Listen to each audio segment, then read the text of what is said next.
C'est le directeur de recherche à l'INSERM. Il est toujours d'ailleurs. Et il est vraiment spécialisé dans la nutrition bio et donc c'est un des spécialistes qu'il y a en France et à l'international. Aujourd'hui, Philippe, Vous revenez la banderole comme ça. oui, alors. Voilà. Et qu'on ait la lumière, nous, dans le dos. Ah bah oui, d'accord. Bon, allez. Donc ça, c'est le soutien à la campagne. Tiens, Philippe. On se met de ce côté. Moi j'ai déjà fait la photo. Donc là, Bernard, tu peux nous expliquer, faire une petite présentation en fait.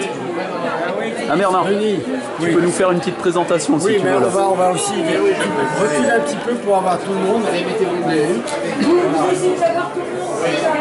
Alors, donc, aujourd'hui, nous sommes accueillis ici au domaine Château Mentonne et on vient de faire une très belle dégustation du millésime 2015, hein, c'est ça? Exactement. Marie-Pierre, voilà, qui est la propriétaire. Je confirme, il est très bon, j'en ai plus avant. Hein.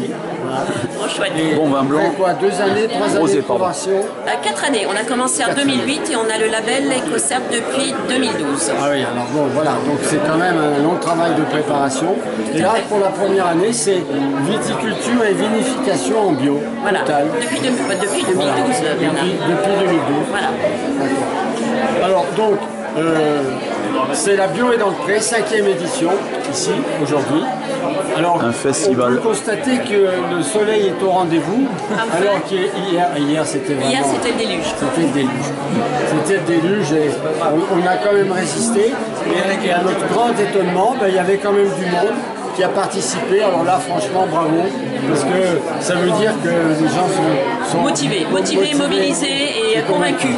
Alors, Marie-Pierre, un mot peut-être pour cette 5e édition là. Non, moi je suis ravie en fait de cette association parce que ça nous permet, nous, de sensibiliser une clientèle justement de convaincus qu'on n'aurait peut-être pas trouvé tout seul parce que bon, nous on travaille sur des supports plutôt axés sur le vin ou sur le no-tourisme et c'est vrai que grâce à Bernard on a justement des gens qui viennent nous voir qui sont vraiment bio, voilà, convaincants et convaincus dans l'esprit intellectuellement et c'est vrai que bon, voilà, c'est bien de pouvoir présenter notre travail à ces gens-là. Je suis ravie.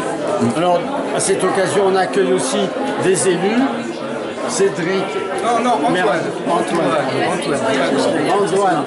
Antoine, maire adjoint de Saint-Antonin.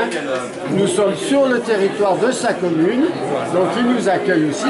Et grâce à Bernard, nous avons organisé un déjeuner bio à la cantine et qu'on va mettre en place régulièrement et les enfants étaient ravis. Donc il s'est passé d'ailleurs à la télévision, ils étaient fous de passer à la télévision. Ils sont venus visiter le potager. Voilà, ils sont venus visiter le potager de Mentonne, donc c'est vraiment le cercle qui se rejoint et c'est très, très intéressant pour les enfants.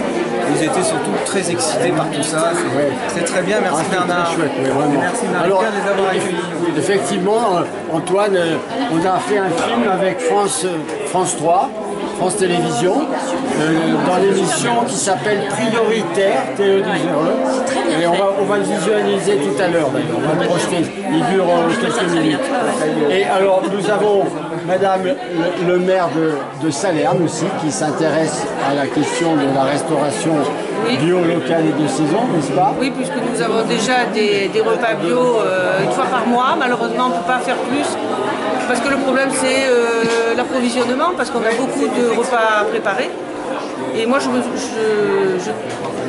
suis très, très contente d'être ici aujourd'hui, notamment au Château Mentonne, on travaille un peu ensemble puisqu'avec le musée Terra Rossa.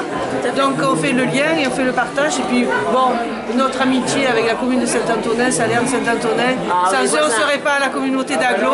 Donc merci à Serge. Toujours. Voilà, on a le petit chemin, voilà, exactement. Le petit raccourci. Donc on se doit d'échanger, de partager. Oui, tout à fait. Voilà. Bravo Bernard de faire le lien. Voilà.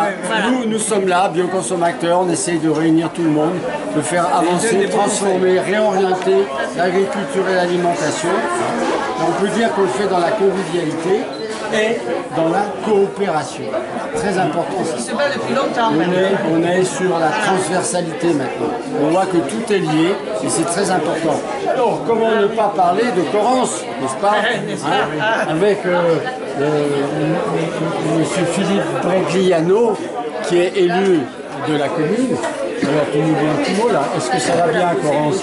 Oui, on a un agenda 21 et surtout, même le maire est en train de créer le Loup Labo qui va s'occuper essentiellement en priorité d'être un conseil pour les cantines bio, un centre ressources.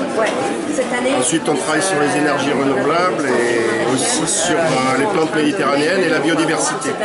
Donc on a aussi un volet pour essayer de voir, puisque la majorité du territoire est en agriculture biologique, voir si ça a des influences sur la composition des peuplements.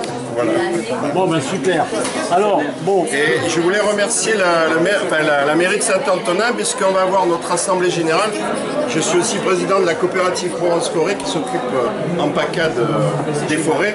Donc la bio est dans le pré, mais elle n'est pas loin de la forêt. Voilà, il y a 120 hectares de forêt ici. Je sais pas, on doit dire un chauffe à la fois, mais voilà. Et nous, on est tous chauffés au bois ici. Alors, Très bien. donc, vient d'arriver nous rejoindre Marie-Louise Gourdon, qui est maire adjointe de Montsartou. Malou pour les intimes. Conseillère régionale, départementale maintenant. Et puis aussi qui est responsable de ce fameux festival du livre de Montsartou, dont on vient de toute la France, même de plus loin. C'est vrai, cette année sera vraiment international. Alors pour nous, nous sommes très honorés de voir, vraiment. Ouais, parce que Montsartou, au milieu des Alpes-Maritimes, de la Côte d'Azur, c'est un peu un bastion de résistance face aux autres, face aux autres villes qui sont pas bio, quoi, en fait, voilà. Ni bio, ni rien. Voilà, c'est un îlot de résistance, Montsartou. C'est de la diversité. Alors, donc Montsartou, tout le monde sait que c'est la commune qui est à 100% bio. En cantine scolaire. Voilà. C'est une exception dans les Alpes-Maritimes. On va faire un tout petit intermède parce qu'on doit faire une photo. Si tu veux bien filmer de plus loin, ok. Pour faire une photo avec Georges, viens aussi. Alors, voilà, merci chers camarades. Merci chers camarades. Ça veut donc dire que est-ce qu'on peut voir tout le monde? Oui, si. Au niveau de la viticulture, des citoyens, des citoyennes, des élus, on peut faire quelque chose à tout niveau pour changer le monde. Voilà, parfait. Regardez-moi s'il vous plaît.